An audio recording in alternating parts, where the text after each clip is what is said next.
In the winter of 1817, Britain held its breath.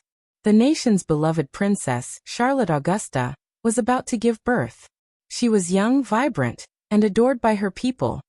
The living promise of a brighter royal future after years of scandal and uncertainty. For months, her pregnancy had been followed with eager anticipation. Newspapers printed every update. Crowds gathered outside palaces for any scrap of news.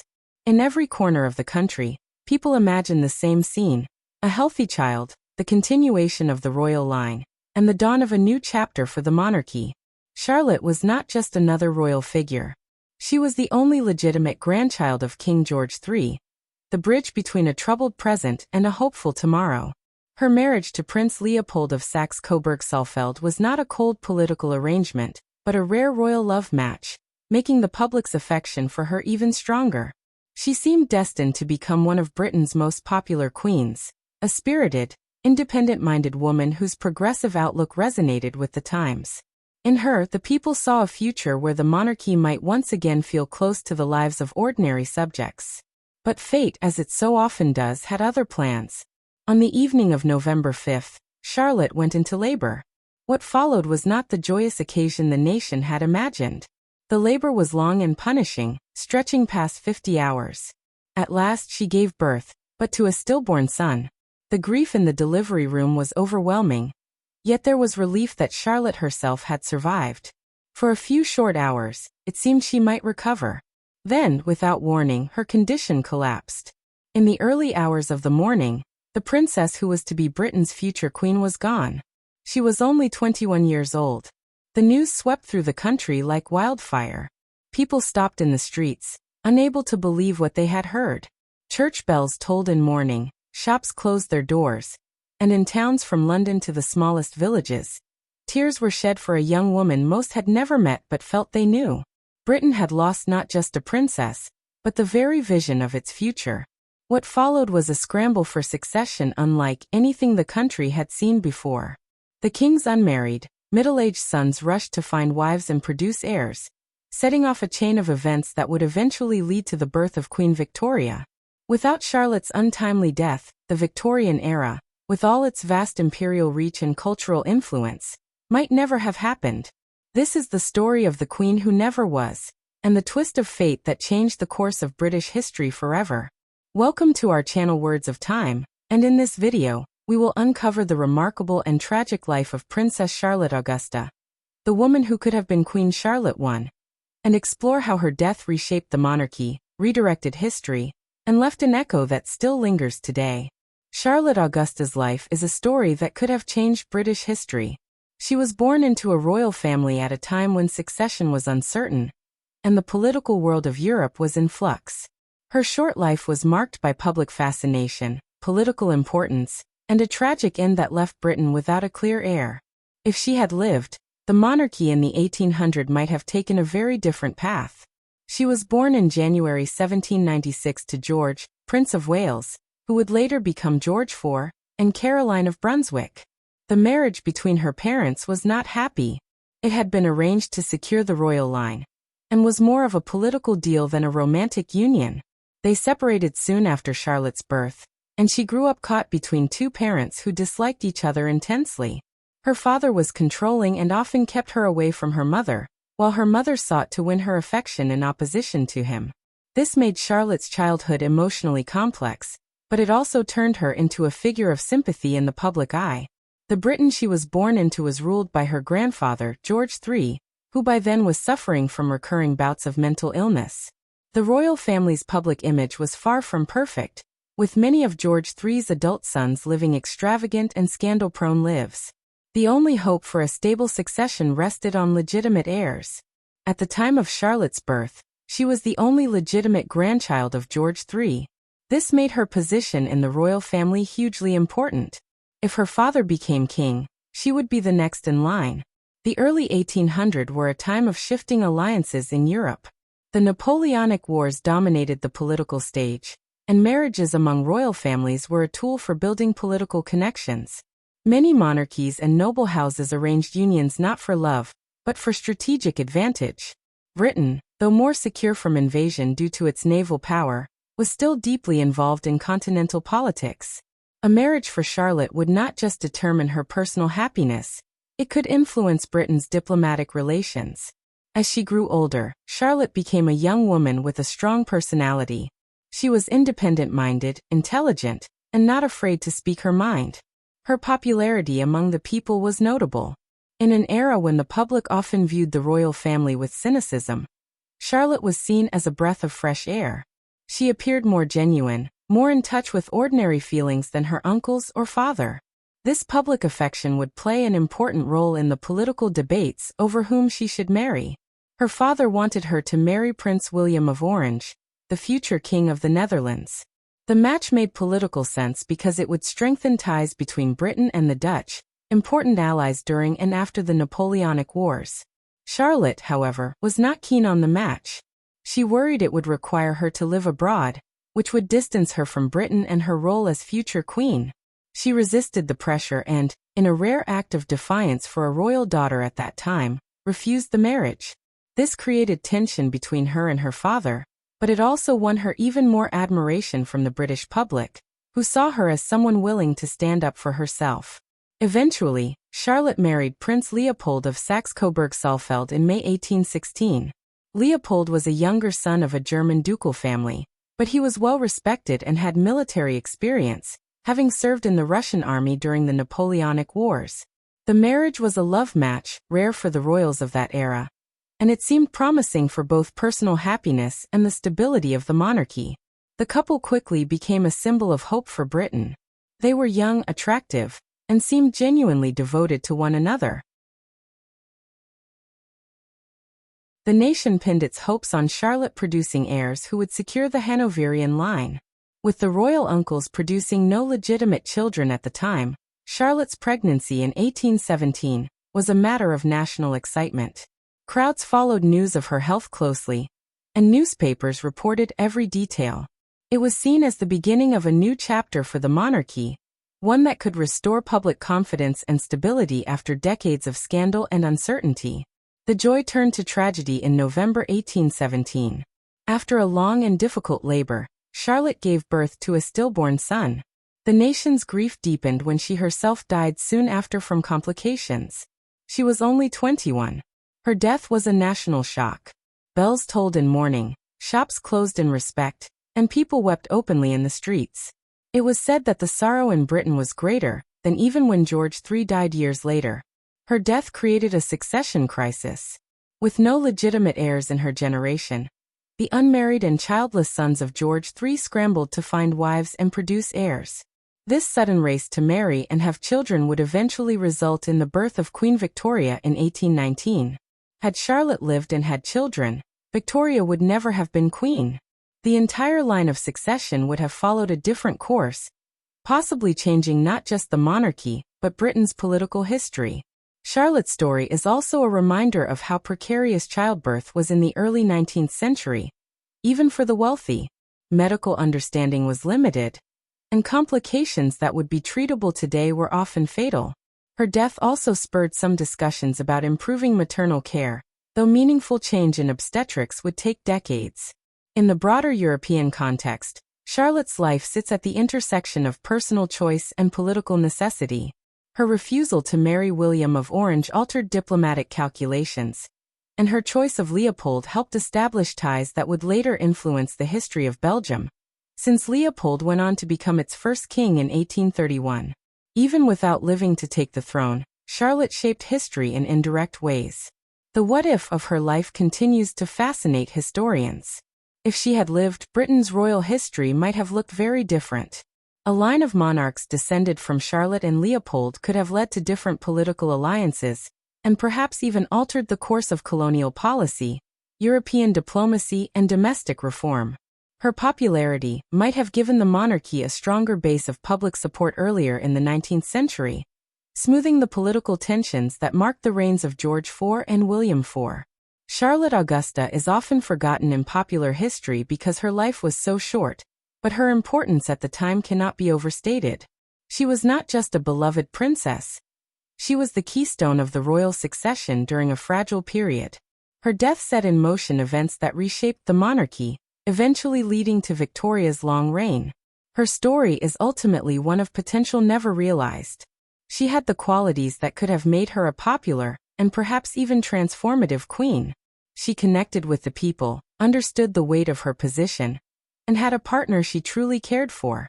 Instead, her sudden death left a gap that was filled in ways no one had expected. That gap changed the royal family's future, and in some ways, the course of British history. Charlotte Augusta's place in the hearts of the British people rested not only on her position in the line of succession, but also on the way she carried herself in an era when royals were expected to be distant and formal. She was outspoken without being reckless, opinionated without being disrespectful, and possessed a natural warmth that contrasted with the cold, calculated public images of many in her family. While her father, the future George IV, was seen as extravagant, selfish, and out of touch, Charlotte projected a very different image. She was not perfect. She had her temper and moments of stubbornness, but these qualities were part of what made her relatable to ordinary people. In a court known for intrigue and excess, she seemed refreshingly human. She had an energy and a confidence that drew people in, and these qualities were often described as spirited for her era. She spoke her mind even in situations where convention dictated that she should remain silent. This was not mere youthful impulsiveness. Charlotte believed that a royal's duty included moral courage, and she was willing to risk disapproval to stay true to her own principles. Her refusal to marry Prince William of Orange was the clearest example of this. In rejecting a politically advantageous match, she sent a signal to the public that she valued her own agency and the welfare of Britain over the convenience of diplomatic arrangements. Her progressive views extended beyond her personal choices. She had sympathy for reformist ideas and was interested in the political debates of the time. While her father was resistant to expanding political participation and feared any challenge to the aristocratic order, Charlotte seemed more open to the notion that the monarchy should adapt to the needs and concerns of the wider public. This did not mean she was a radical or revolutionary, but she had a sense that a monarch's legitimacy depended on connection with the people rather than on tradition alone. When she married Prince Leopold of Saxe-Coburg-Saalfeld in May of 1816, it was an event that captured the nation's imagination. The marriage was remarkable for being both a personal and political success. Leopold was not the most powerful match available to her, but he was a man of integrity, discipline, and intelligence. He treated Charlotte as an equal partner, and theirs was a marriage based on mutual respect and affection rather than cold calculation. In an age when royal unions were usually arranged to serve dynastic interests, their partnership felt almost revolutionary. It was a love story that unfolded in the glare of public attention, and the fact that it seemed genuine only deepened the affection that Britons felt for them. Leopold himself brought qualities that made the pairing even more popular. He had served with distinction in the Napoleonic Wars, and had shown himself to be capable and composed under pressure. His manner was calm and steady, which balanced Charlotte's more emotional temperament. He also had a gift for diplomacy, an asset that could have been invaluable had Charlotte lived to reign. Together, they presented an image of the monarchy that was both dignified and relatable, a balance Britain had been longing for after years of royal scandal. The public's adoration for the couple was intense. Newspapers celebrated their marriage as the dawn of a new era. Charlotte's popularity far outshone that of her father, whose reign as regent was marked by lavish spending, political missteps, and personal excess. People saw in her and Leopold the possibility of a monarchy that was in touch with the nation's mood and willing to put service above self-indulgence. They were not just admired as individuals. They were seen as a team whose love could stabilize the monarchy and restore its moral standing. As Charlotte settled into married life, the contrast with her father became even sharper. While George IV surrounded himself with luxury and sought to control the image of the crown through display, Charlotte's home with Leopold was more modest by royal standards, and their focus seemed to be on building a harmonious life rather than flaunting wealth. This domestic happiness was seen as a sign that the future of the monarchy might be grounded in virtue and steady leadership rather than spectacle. The hope placed in Charlotte and Leopold was not limited to the romantic idea of a loving royal couple. It had practical political implications. The Hanoverian succession was fragile at the time, and the royal uncles were neither popular nor producing legitimate heirs. Charlotte's potential to bear children meant that her marriage could provide stability for decades to come. If she had lived, her reign, with Leopold by her side, might have been one of unity and reform rather than the turbulent shifts Britain experienced under her uncles. The affection for her was not limited to the elite. Ordinary people followed her life closely, and she seemed to understand that her position carried a responsibility to be accessible in ways other royals were not. She appeared in public often, and without excessive formality. When she greeted people, she did so with warmth and genuine interest, not as if fulfilling a tiresome duty. This made her feel less like a distant figurehead, and more like a leader who cared for those she represented. Charlotte's marriage to Leopold was the centerpiece of her public image during her final years. The optimism surrounding them was palpable. Artists painted them together in harmonious scenes, and pamphlets described them as the future of a moral, responsible monarchy. Even those who were skeptical of the crown as an institution admitted that if any royal could embody the best hopes for Britain, it was Charlotte. Her progressive leanings, her open manner, and her love match made her a symbol of what the monarchy could become. Tragically, the promise of this new chapter never had the chance to fully unfold. Her sudden death in November of 1817 ended not only her life, but also the nation's hopes for an immediate renewal of the monarchy's image. The grief that followed was unlike anything Britain had experienced in living memory. People mourned not just a princess, but the future they had imagined through her.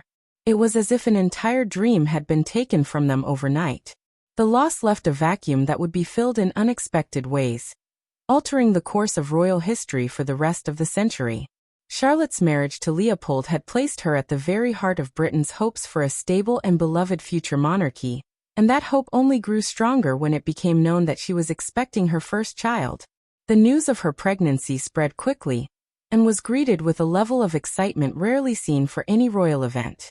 The Hanoverian succession had been uncertain for years, and with none of George III's other sons producing legitimate heirs, Charlotte's pregnancy seemed to offer the perfect solution. It was not just a matter of the monarchy continuing.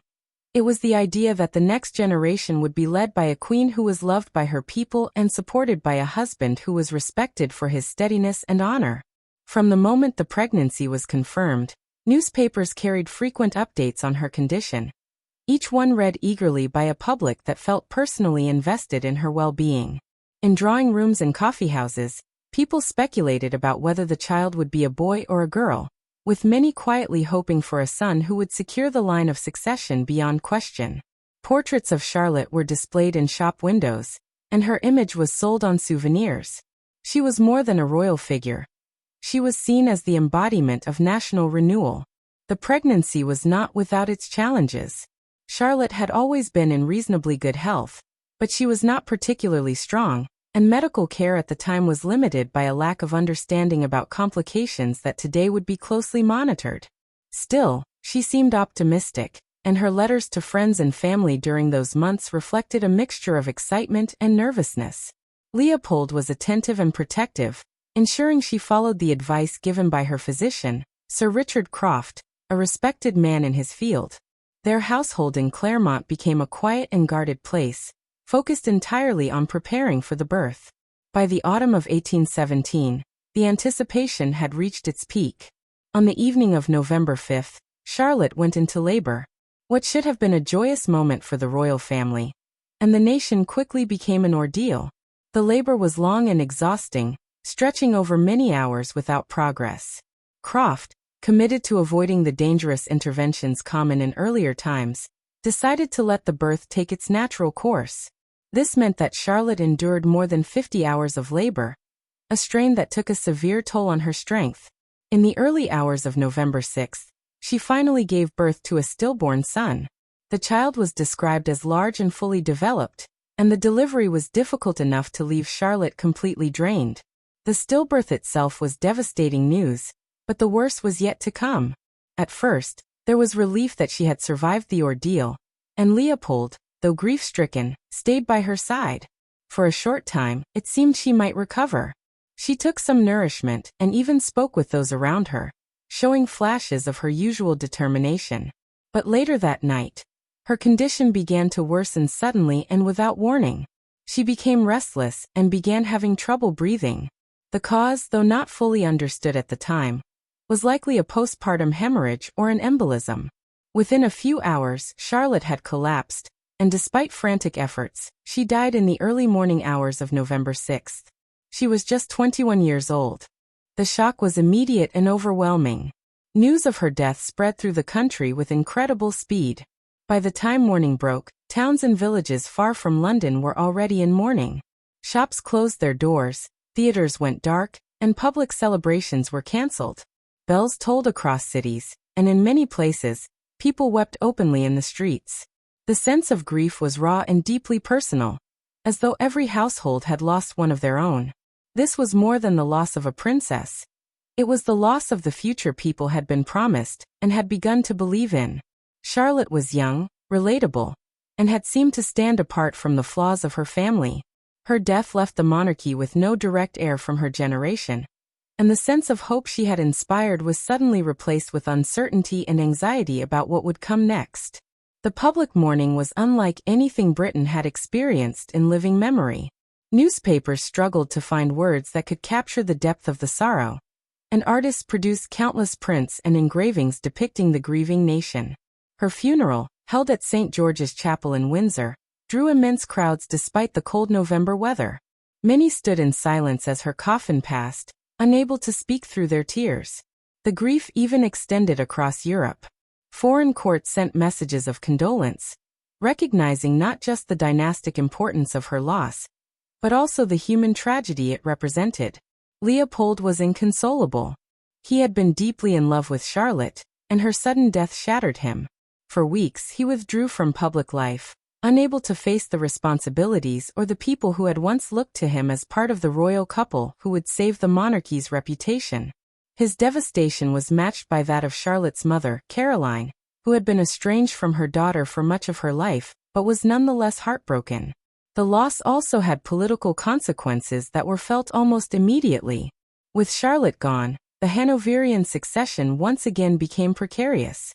George III's surviving sons, many of whom were in their 40s and 50s, had to confront the fact that none of them had legitimate heirs. This led to a sudden and almost undignified rush among them to marry and produce children. A scramble that would eventually lead to the birth of Princess Victoria 2 years later. Without Charlotte's death, that chain of events would never have been set in motion, and British history might have unfolded very differently. In the weeks after her passing, the nation seemed unable to move on. Memorial services were held in towns and villages across Britain. Black armbands became a common sight, and the sale of mourning items surged.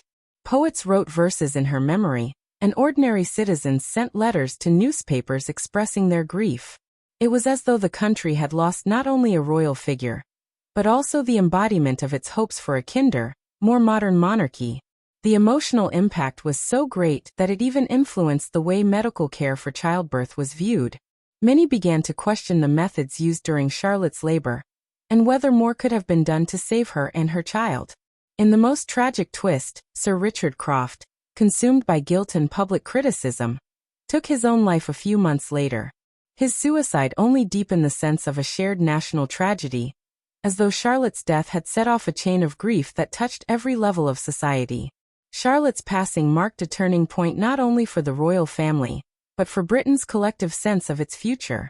Her life had symbolized the possibility of renewal, and her death left a void that no one could immediately fill. In the years to come, her name would fade from public memory, overshadowed by the reign of Queen Victoria. But for those who lived through that dark November, the loss of Charlotte Augusta was unforgettable. She remained in the minds of many as the queen who might have been, and the sorrow of her absence lingered as a quiet shadow over the monarchy she had been destined to lead. The days and weeks after Charlotte's death were not only filled with grief, but also with an urgent and undeniable reality for the royal family. With the young princess gone, the Hanoverian dynasty faced a problem that had been looking for years, but was now unavoidable. There was no legitimate heir of the next generation. The sons of George III were all middle-aged men, most of them living comfortably with long-term mistresses rather than wives. Many had illegitimate children, but under the laws of succession, these children could not inherit the throne. The family had allowed the question of the future to drift for too long, assuming that Charlotte's eventual reign would secure the monarchy for decades. Now, with her gone, there was a sudden scramble to secure the line. This urgency created what many later described as a baby race or even a baby lottery, though at the time it was no laughing matter. The public, still deep in mourning, viewed the sight of aging princes suddenly searching for young wives with a mix of skepticism and curiosity. The family had no choice. The stability of the monarchy, the prestige of the Hanoverian line, and the political balance within Britain and Europe depended on producing a legitimate heir. The challenge was that most of these princes had spent years in scandal and debt, living far from the image of moral leadership the crown wished to project. The Duke of Clarence, later William IV, was in his 50s and had lived for over 20 years with the actress Dorothea Jordan, with whom he had a large number of illegitimate children. The Duke of Kent, Edward, was in his late 40s and had a military career, but also significant debts. The Duke of Cumberland and the Duke of Cambridge were likewise unmarried, and without legitimate heirs. In the months following Charlotte's death, letters and negotiations flew between royal households and the courts of Europe. Every suitable Protestant princess of marriageable age became a potential candidate. The Duke of Kent, Edward, proved to be one of the more determined participants in this race. Practical and aware that time was against him, he sought a match that would not only be suitable in terms of royal protocol, but also likely to produce children quickly. His search soon led him to Princess Victoria of Saxe-Coburg-Saalfeld, a widowed German princess who had one daughter from her first marriage. She was also the sister of Prince Leopold, Charlotte's widower. This connection gave the match an additional sense of continuity, as if part of Charlotte's intended future could still be preserved through family ties. The courtship was brief and practical.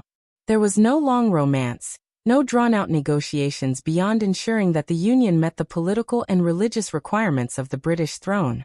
By early 1819, they were married. The speed of the match reflected the desperation of the moment. The other brothers were also pursuing marriages, and there was a quiet sense of competition over who could produce an heir first. This unspoken contest was watched closely by the public, who had a mixture of hope and resignation about the spectacle. In May 1819, the Duchess of Kent gave birth to a daughter, Alexandrina Victoria, at Kensington Palace. Few could have predicted that this child, born as a result of a dynastic emergency, would one day reign for more than 60 years and lend her name to an entire era of British history. At the time, she was simply one of several infants born in the wake of Charlotte's death as the royal brothers and their new brides tried to secure the succession. Charlotte's death was the direct cause of this chain of events. Without her passing, the rush to marry and produce heirs would not have happened in the same way. The Duke of Kent might never have married Princess Victoria, and the girl who would become Queen Victoria would not have been born into the royal line. This is one of the most striking examples of how a single moment in history can alter the course of generations. The entire Victorian age, its politics, its culture, its vast imperial expansion, was made possible by the absence of the Queen Britain expected to have in the 1820s. Had Charlotte lived, the monarchy's trajectory would have been entirely different. Leopold would have been the prince consort decades before Albert of Saxe-Coburg and Gotha, and their children would have inherited the throne. Britain's relationship with Europe might have been shaped by different alliances, influenced by Leopold's diplomatic skill and Charlotte's reform-minded tendencies. Instead, her absence left space for a new generation to emerge. And in that space, a young girl who was not even in the line of succession at the time of Charlotte's wedding would grow to become the most iconic monarch of the 19th century. The transition from mourning to succession planning was abrupt and for some jarring. It revealed the practical, almost cold side of dynastic politics. Even as the nation wept for Charlotte, the machinery of monarchy moved forward, driven by necessity rather than sentiment. The result of that urgency was a marriage that linked Britain's future to the same Saxe-Coburg family that had once been part of its future, through Charlotte herself. This connection would endure, shaping not only the Victorian monarchy, but also the network of royal alliances across Europe in the decades to come.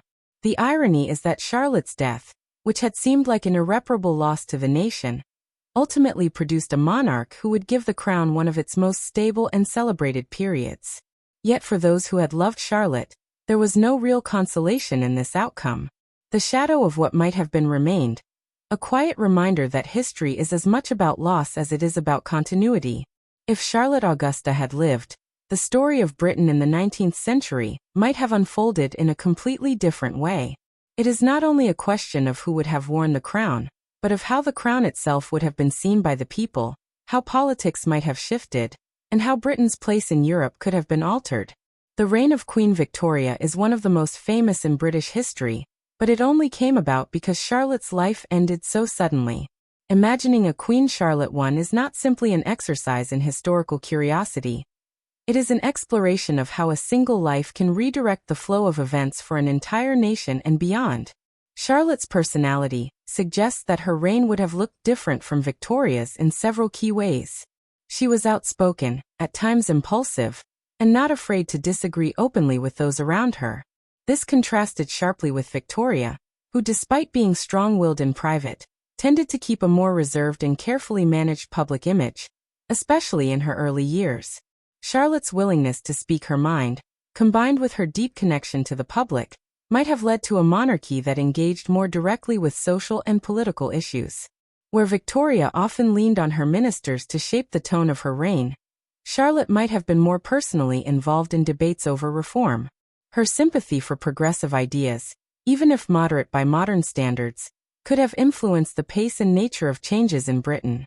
The early 19th century was a time of growing demands for political representation, religious equality, and economic reform. Under Victoria, many of these changes came gradually, often under pressure from Parliament and public opinion. Charlotte, with her instinct for connecting with ordinary people, might have embraced some of these changes earlier, positioning the monarchy as a more active supporter of reform rather than a cautious observer. Her marriage to Leopold would have been another defining factor. As a man with considerable diplomatic skill and a level-headed temperament, Leopold could have provided steady guidance in moments of political tension. Together, they might have navigated Britain's relationship with Europe in ways that could have altered alliances and possibly even avoided some conflicts. Leopold's later role as the first king of Belgium showed his ability to balance competing interests and maintain stability. That same skill, applied alongside Charlotte as queen, might have led Britain into a different pattern of continental engagement than the one shaped under Victoria's reign and the influence of her husband, Prince Albert. There is also the matter of imperial policy. Victoria's era became synonymous with the expansion of the British Empire, much of it driven by the political and economic forces of the time. Charlotte's views on empire are, of course, unknown, but her closeness to public feeling and her aversion to purely strategic marriages suggest she might have been less inclined toward aggressive expansion for its own sake. She may have approached colonial matters with more caution, perhaps focusing on consolidating existing territories rather than pursuing new ones at the same pace. This could have changed the global map in subtle but meaningful ways.